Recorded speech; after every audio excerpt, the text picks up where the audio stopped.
Okay, we're speaking about the characteristics of a person who's a true Porush. He does everything to a minimal degree. If he laughs, it's no more than a smile. He becomes angry, he doesn't allow himself to be drawn into the anger. He'll be upset, show it, and he reins in on it immediately. U'she'elos lumot. And why does he ask questions? Purely for the sake of what? Because he's trying to understand. He's not some person that asks a question to show how smart he is. Sometimes, I start saying a shir. People are asking, I haven't said anything yet. They're already asking the question. I said, let me say what I want to say, then you'll ask the question. So what are you trying to prove? You're trying to prove how smart you are. So a person, this kind of person, she'elos lumot, he's only asking purely for the sake of learning. If he has difficulty, he'll ask a question. Otherwise, he doesn't ask the question. Because to him, it's irrelevant that you know how smart he is, or whatever he may be. Chochmoso rabo v'advoso gedola. His wisdom is great, and his humility is great. Goes hand in hand. The Mishnah says, Kol yomai gidalti bein chachomim lomotzis l'guf tov mishtika. Right, the Mishnah Pekudei. I was raised among Reb Shimon ben Rebbe, Reb Shimon the son of Rebbe Yudanos. He says, I was raised among great people, and the characteristics I found among all of them was shtika, silence. People didn't speak unless they had to speak. We're talking about these are chachomim. Answer, you're a chacham because you listen. And you only ask the question and speak when you have to speak. It's not to prove who you are. Hachlotoso chazoka is interesting. His decision is strong. You cannot move him. Why does a person? Because if a person finally gives a decision, he doesn't come to the conclusion until he's sure that's the way it is. That's why hachlotoso is chazoka. Lo yimar v'lo yisochel. He will not hurry, and therefore he does not become foolish. He doesn't do anything compulsively.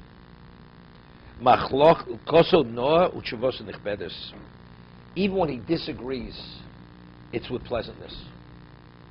After a person goes, you enter into a disagreement with somebody, you walk away, the person you disagree with feels devastated. It's like you shred the person. Even when this person disagrees with somebody, the way he disagrees, it's with a pleasantness. And the person who he disagreed with, it was a pleasure interacting with this person. Although we have different opinions, it's okay. And Chuvoso and his response is with great respect.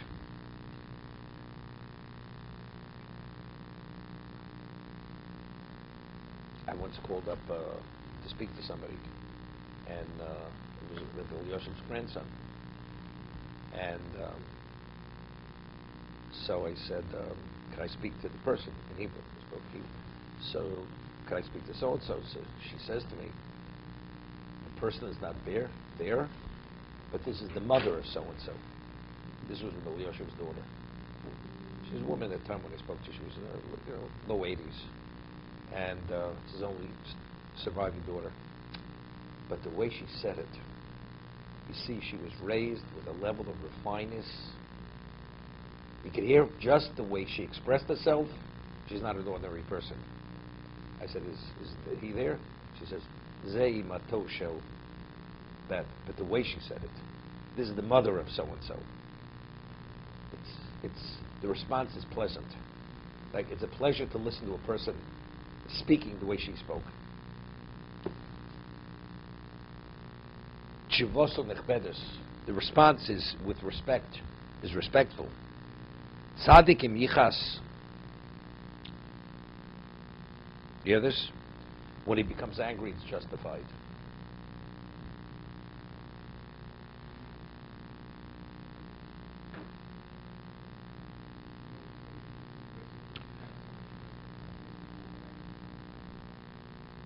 But he says, "Yichas lo yiskatzov."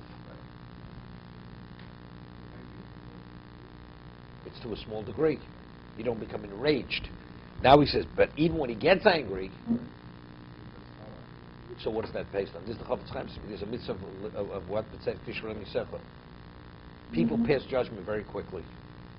And because they pass judgment, they've categorized what that person is, what the act is.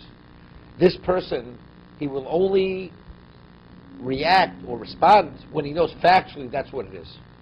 He left no stone unturned to understand that what was done here was incorrect. Only then he becomes angry. So therefore his anger is justified. Most people, they fly off the handle. Then they realize they made a mistake. That they were wrong. They were too hasty to pass judgment. So this person, of course, here, he's not passing judgment because we're talking he has a special level of humility because he's negated. He's humble. So that person, he's not quick. Chomer li mivukash.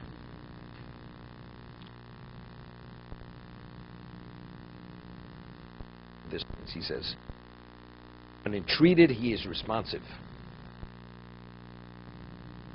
Ididosu zako. His friendship is pure. There are no ulterior motives. Years ago, this is before skiing was in vogue among religious people.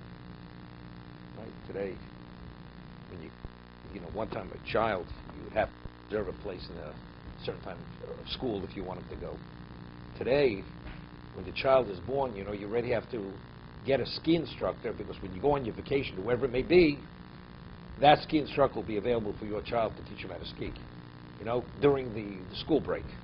This is part of the chinuch, and how a child is brought up today. This is in the religious community. I'm not talking about the secular community. So this is years ago, before people skied. This person came from a Yeki background, and I can mention names. He was a Miyuchas from the Germans, and because his parents skied in Austria and in Switzerland, so that was part of his upbringing. They would ski. So he had a friend also. The other person, he was a nephew of Rabbi Schwab, Rabbi Schwab's friend of Rocha, and they would go skiing, and one of them, and he would always take this friend. One of them had money, the other one didn't have so much money. He says, my best friend, skiing wherever, carries my skis, carries my bags, does that. He even picks up the tab. He's my best friend. What do you mean? He's a slave. Of course he's here. This is Avat Tluya B'Davar. That's friendship. Here he speaks about Yidosu Zako. His friendship is pure. No ulterior motive. It's not because I get anything from you. It's friendship purely for the sake of friendship. This is a genuine friendship.